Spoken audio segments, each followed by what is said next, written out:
Today we're looking at the law of sines, and this is kind of an important deal, so important that we don't want this information to get into the wrong hands, so I'm going to whisper this whole lesson. Okay, really, I lost my voice, and so I'm going to whisper this whole lesson. Okay, to solve a triangle, you got to know at least one side measurement. To solve a triangle means to find all the missing parts. So you have to know at least one side. That kind of determines how big the triangle is going to be. And then you have to know two other things. And it might be two other sides, or two other angles. It might be one angle, one side. But you have to have three pieces of information to be able to find the rest of the triangle. When you're doing this, there's three possibilities. You might have just one solution. It can create this single triangle. You might find that the information given to you doesn't create a triangle at all, and it wouldn't work. Or you may find that it could create two different triangles. Those are the three situations we're going to look at today. Now, before we look at trying to solve triangles, I want you to look at a situation here of an oblique triangle. An oblique triangle is just a triangle that's not a special, like it's not a right triangle that we've been using for everything in the past. It's just a regular triangle. And what we do with this oblique triangle, I'm going to call it triangle ABC. Just a couple things to notice. Ignore this for right now. In a triangle, we label all the angles with capital letters. And the sides are always lowercase letters. And they're always across from their angle. So here's angle A. So the side across that is side A. Here's angle C. The side across is little c. And so forth. Remember that from geometry. Now in my oblique triangle ABC, I'm going to drop an altitude. I'm going to name it H for height. That's my altitude. And altitude is always dropped perpendicular. So what it does for me is it actually takes my oblique triangle and creates two right triangles. And when I look at the right triangle, I can do a little SOHCAHTOA. The sine of A would be equal to, now I'm only looking at this triangle here. The sine of A is opposite over hypotenuse. If I look at this triangle, the sine of C is opposite over hypotenuse. So these two relationships would hold in this case. Now we're going to use this picture for a couple different things before we start working on solving the triangle. Let's look at finding the area of a triangle. You should recall the area of a triangle formula from middle school here, or elementary school. The area is equal to 1/2 the base times the height. The problem with that formula is this height measurement. I actually just drew into my triangle, and I don't always know what that value is. In my triangle, I've got all my sides and my angles, but this was some measurement I just drew in. What I'd like to do is create a formula that doesn't use H, that just uses the sides and the angles. Well, we can do that because up here, you can multiply this little equation times C, and you can find that H actually equals C times the sine of A. You could do it with this little formula, take both sides times A. And you could find that H would equal A times the sine of C. What's nice about that is, since I know what H is, based on some sides and angles, I could take this value right here and replace the H here with that and come up with a formula. The area of a triangle could be written as 1/2. Okay, you know what? Let me backtrack here. This always makes me nervous to write the area formula with an A here, because A we think of as angle A, but also it stands for area. So I'm going to try to get in the habit of, instead of writing A equals, I'm going to write area equals, so you don't get confused on that. Equals 1/2 the base, and instead of times the height, I'm going to grab this measurement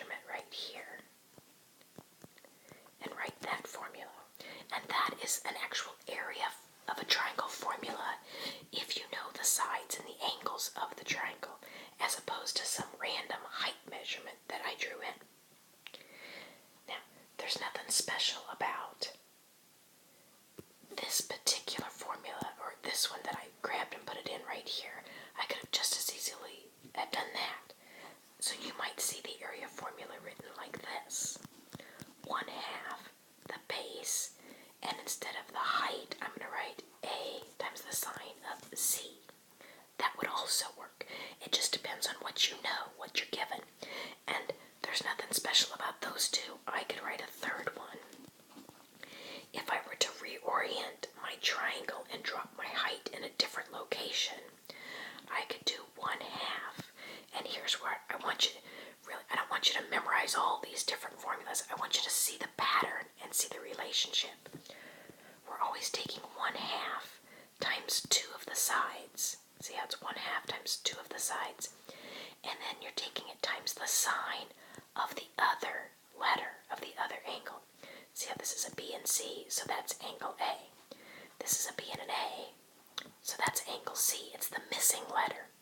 So let's do the third option here. The area would be 1/2. I haven't done an A times a B. Yes, I did. I did the A. I haven't done an A times a C. And then I could take it times the sine of, what letter do you think I need to put here? Okay. Those are all good formulas for the area of a triangle. Let's try using it. I've written all the area formulas here, but don't get caught up in the letters. Just think about what's going on. Right here, I'm going to find the area of a triangle that has this information. I know 2 of the side measurements, and I know the other angle. Perfect, that's what I need for my formula. The area will equal 1/2, one of the sides, times another side, times the sine of the other angle. And all you're doing is typing that in your calculator. And you don't have to know the height to figure this out. You just have to know sides and angles. I have not typed this stuff in, so you have to bear with me as I do this as we go. One thing you're going to want to be sure is that you have your calculator in degree mode today. So check your calculator. Do this with me. I'm just going to take 0.5 times 90 times 52 times the sine of 102. I get an area measurement of 2,288.9 units squared. Alright, that's one way to look at these triangles, these oblique triangles. Let's look at it again a different way. You can also use this figure, this oblique triangle, with the height dropped to derive the law of sines. Okay, the law of sines is what we use to solve the triangle, to find the missing parts. Using the same information that I just had, recall that I multiplied both sides times C. So H equaled C times the sine of A. Or I multiplied both sides times A. So H equaled A times the sine of C. And if H equals this, but it also equals this, then these two things must be equal to one another. C would have to be equal. C times the sine of A would end up being the same as A times the sine of C. I'm going to work some algebra magic here and just rearrange this a little bit. I'm going to divide by the sine of A on both sides. But while I do that, I'm also going to divide by the sine of C. And what I get then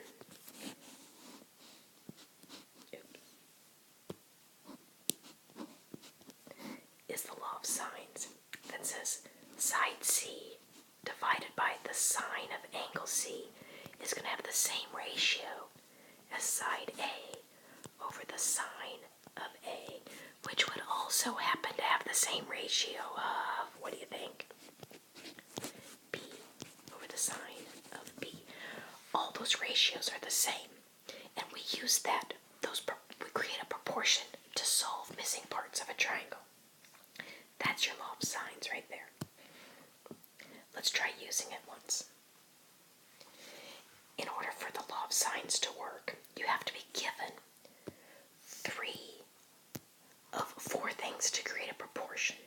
It doesn't matter, it might be the A's and the C's or the B's and C's, doesn't matter. But you've got to have 4 things. When I look at this, I have an A, a B, and a C. That's an A, and a B, and a C. Now that's not really, I got 2 things here, I got 2 things here, but I gotta have 3 things. Alright, so let's go back to geometry. Remember, if you know 2 angles, can't we figure out what the third angle would be? That's the easy step is just subtracting those from 180 to see what angle C would have to be. If I subtract those, it looks like angle C would be 80 degrees. And now if I know that, now I do have 3 things to create a proportion. I have little c, big C, and let's say we're going to use big B. We could go find little b. Let's set up a problem.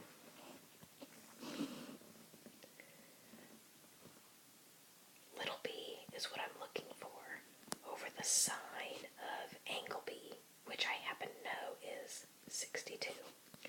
Is going to be equal to little c, which is 15, over the sine of angle C, which I happen to know is 80. Alright, you can do your cross products on this. I usually just do a cross multiply and divide.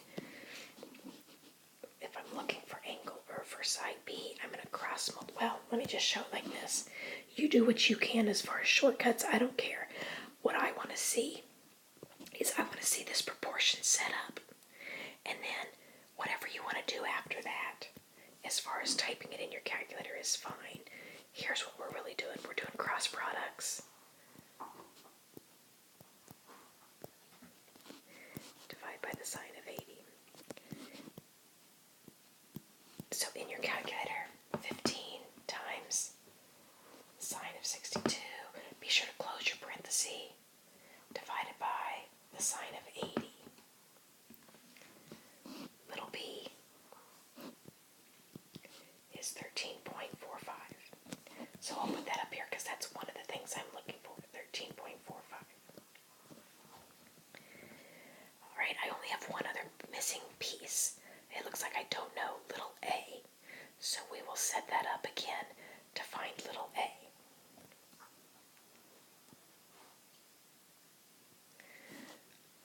I'm going to use this ratio with this ratio.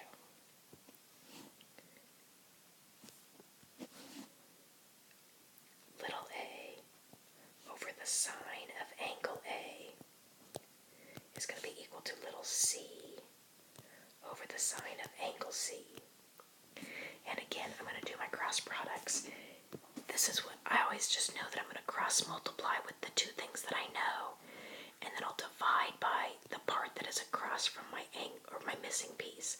So cross multiply and divide by the sine of 80.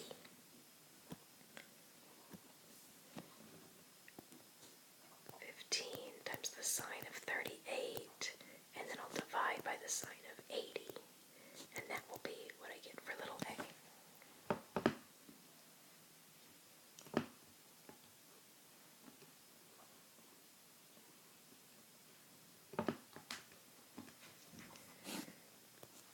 A is 9.38.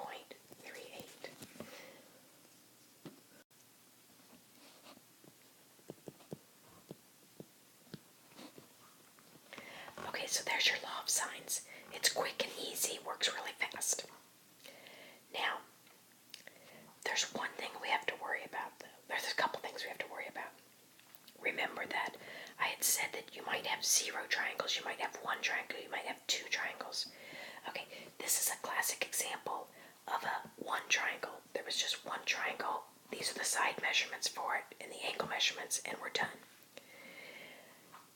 Other things if you run it through the law of sines and somewhere in there you get an error, what that means is that it couldn't create a triangle. The way that what's going on with that is you have to remember from geometry the triangle inequality theorem that said that that two smaller legs have to add up to be bigger than the longest leg. So whatever this is plus whatever this is has got to be bigger than this. A plus B has got to be greater than C. Otherwise you can't make a triangle. So every once in a while they'll give us measurements that doesn't work on. And you maybe don't notice it because you maybe aren't given all the sides. You're given an angle or something in here. But what happens is, in the process of doing your law of sines, you'll get an error message. And if you get that error message, then you know that it's a no triangle situation. The trickier part is figuring out the two triangle thing. That's called the ambiguous case. And it comes when they give you two sides and an angle.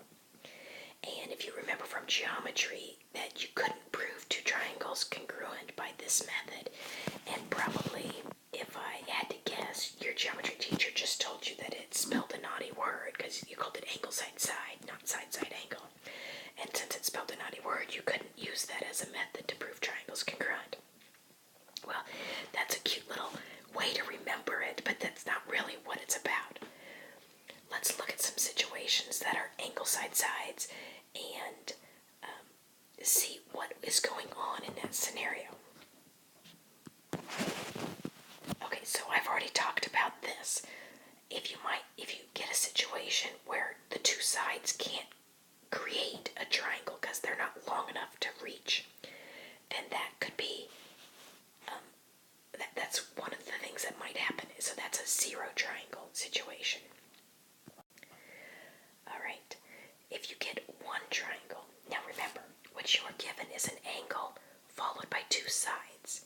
So it's like this angle measurement followed by this side and then this side. Now, I have a couple options. The side might be just long enough to touch, so it might just create like a right triangle. That can happen, and then there's just one triangle, and that's okay. Another possibility might be that it's super long, and it's going to stretch way, way, way far out there, and then it's going to create this triangle here. And that might just be one triangle and you're done. The tricky one is that when there can be two triangles. Here's another possibility then. Perhaps you are given this angle in this side, and then this other side is long enough to swing out here a ways and create a nice blue triangle here. And that angle here and that side and this side are all some particular measurement that makes that work beautifully. But here's the deal. If I know that this angle is whatever, 20 degrees, and this side is 20 units long or whatever, and this side, let's say, is 10 units long, there's nothing that says this leg here has to swing out to the right side. That leg might have swung inward and still been that 10 centimeters or whatever. It's still going to be the same length. This angle would still be the same, and this side would still be the same, but it creates an entirely different triangle. Our job is going to have to solve for both of those triangles, because given the information that they give us, which would be an angle side side, I don't know whether I want the blue triangle or the red triangle. I've got to try it both ways.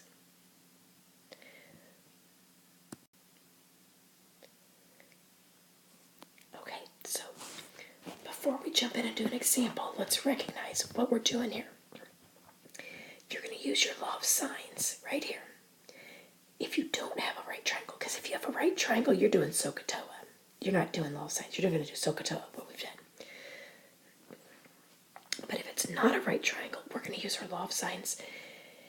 And you have to be given something that matches up to create a proportion. So when you're given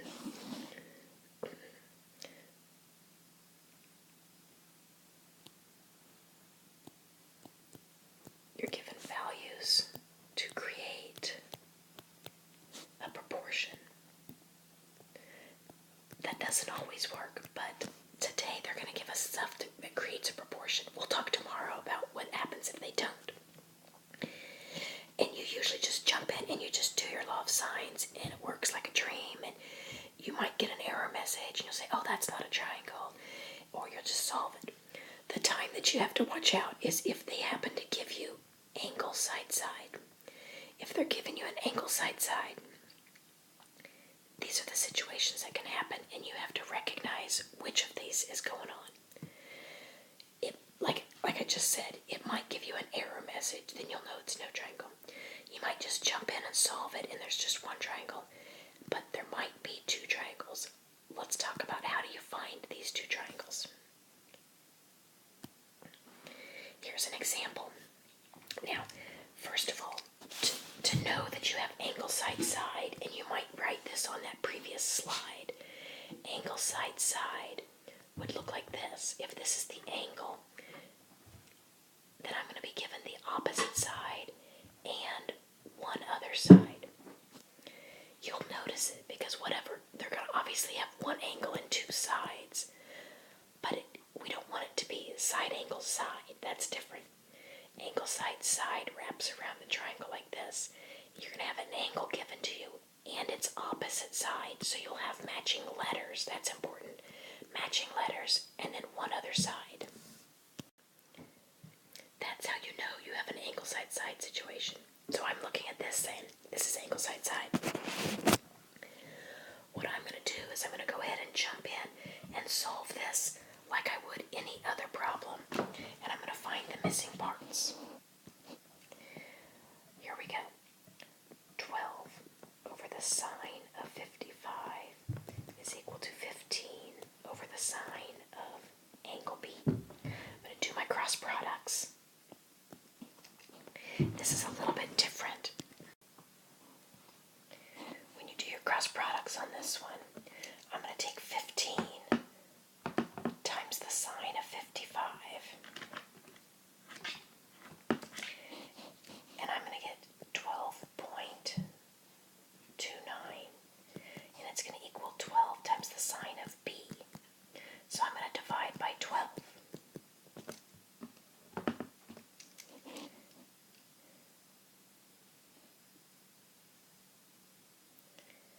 And I get 1.02 equals the sine of B. Okay, now, from here, this is different because what I have left is not my answer, but it's the sign of my answer. What you need to do is to solve this in your calculator, you got to do second sign, second answer, to do the second sign of that. And I got an error message. Okay, this is the, oh, okay, so you go through this and you think you're jumping in, you're doing the problem, and then you get this error message. That's because the sine value of an angle can never be bigger than 1, and here it was. So I knew that was going to happen right there at that stage. Okay, this is a no triangle. And you bail right there, and you don't find anything else out. Okay, let's do another one. On this one, let's look at what's given to us. Do we have enough to do law of sines? I've got a set of C and a B. Okay, so I've got matching letters, so I can set up a proportion. But not only do I have the matching letters, I have the other side. That's an angle side side. So I have to be leery here, and but I'm still going to jump in like I always do, and just start off and go, okay, it's going to be 125 over the sine of 25 equals 150 over the sine of B, just like last time. Cross products. So 150 times the sine of 25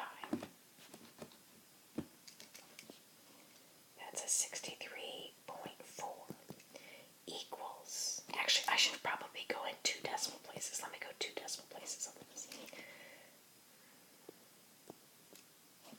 Equals, and then when I do my other cross products, it's 125 times the sine of b. I'll be dividing by 125. But what I'm looking at is not my answer. I'm looking at the sign of my answer. So do second sign, second answer, and I get angle B to be 30.5. No, 30.47, sorry. Okay, so I have that letter. Now remember, I'm trying to solve the triangle. I have my missing side, I have a missing angle, but I also have this angle. I should be able to then find angle A because they have to add up to 180. So I'll take that and figure out what my missing angle A would be. Okay, so for them to add up to 180, A is going to be a 124.53.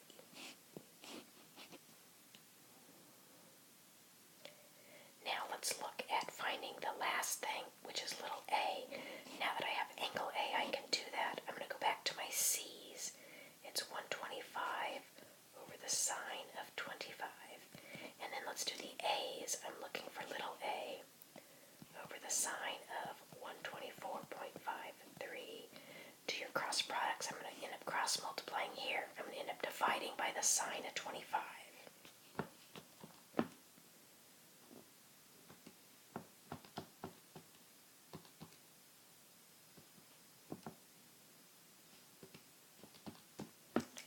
And I have little a as a 243.67.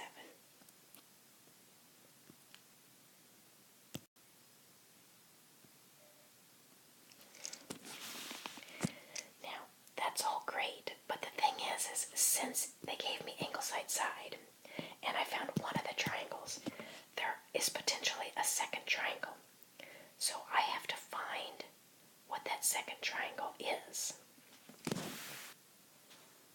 To do that, I'm going to draw the picture that I had on that previous slide, and I'm going to draw kind of big here because I'm going to need it. I'm going to need to write some things in. They gave me angle side side here. So every time I'm going to draw this triangle so that the angle they give me, I put down in the lower left right here. There's my angle C. And for that to be the case, then this over here has to be side C that they also gave me. And for this to work as an angle side side, and for me to understand that second triangle, this will always be the other side they gave me. In this case, it's B. I know that that's B then. Every time, draw your triangle like this with those 3 given pieces of information. This big triangle I have is the triangle I just found right here. That's just the normal oblique triangle. What I'm going to search for now is the possibility that this third leg, this leg right here, did not swing over to the right, but instead maybe swung this direction, but was still that same length. So what that means is I still have angle C, and I still have angle or side B. That length is still the same, but side C swings over this way instead and creates this blue triangle. I'm going to find all the measurements for the blue triangle. Now these measurements don't change, but all these down here will. They're going to be different. To do this, you have to see a little bit of geometry here. If this leg is now over here, then this creates a nice pretty isosceles triangle. And in an isosceles triangle, these 2 legs are the same, which means these 2 angles are the same. That's important because in my triangle, since this was side B, this is angle B.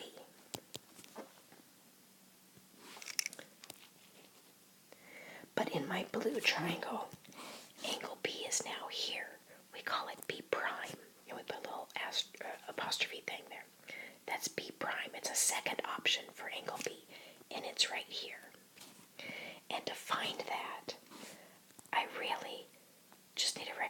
that's a linear pair.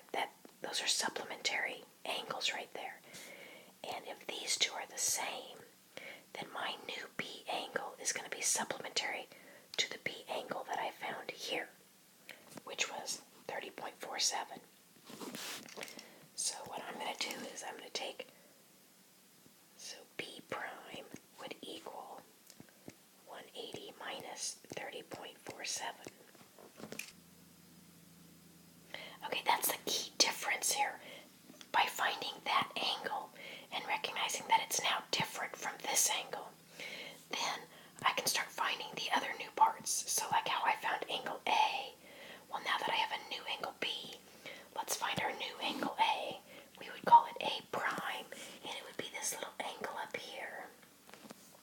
It's usually pretty small, and it would equal,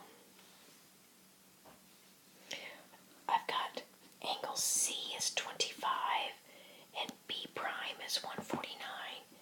So I'm going to take 180 and minus those two and see what's left. And I have A prime to be 5.47 degrees. Okay, now here's something to recognize too. That this point right here is where you find out whether that second triangle is really going to work or not. Because this leg right here that swung out this way, if it was way longer and swung way far past my screen here and way out there, then that leg would not be able to swing back this direction, because what would happen is it would swing so far back it would go past our point C, and that wouldn't work. If your side C is longer than your side B here, then it's only going to be able to swing to the right and there won't be a second triangle. So that's one thing, when you draw it out, if you recognize that this is longer than this leg, then there's just the one triangle. Sometimes we don't notice that until we jump in. What would happen is when you found angle A here, it would have been a negative angle measurement, meaning that the B and the C added up to over 180, and there'd no possible way to have this angle. So that would kind of clue you in that, okay, you'd cross this off and say, never mind, I just have one triangle. Now that didn't happen to me here. This worked nicely. I have an A prime, I have a B prime. The only thing missing is my little A prime. Little A is going to be this side here. It's much shorter than what I had previously. I just set up another law of sines. I'm going to do my C's that I know every time. 125 over the sine of 25 equals little a over the sine of, but this time I put in my new angle measurement, 5.47. And now do your cross products. I'm going to take 125 times the sine of 5.47, close that parenthesis, and divide by the sine of 25.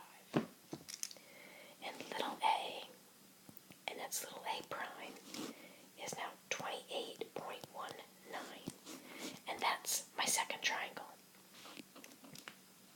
And it's probably helpful if you notate that in some way, that you have a second triangle here. And so that's all of those answers. Okay, there's definitely a lot more work when you have that second triangle. If you need to watch this part one more time, then do that. Most of the law signs is pretty straightforward, but this second triangle thing gets a little bit wormy.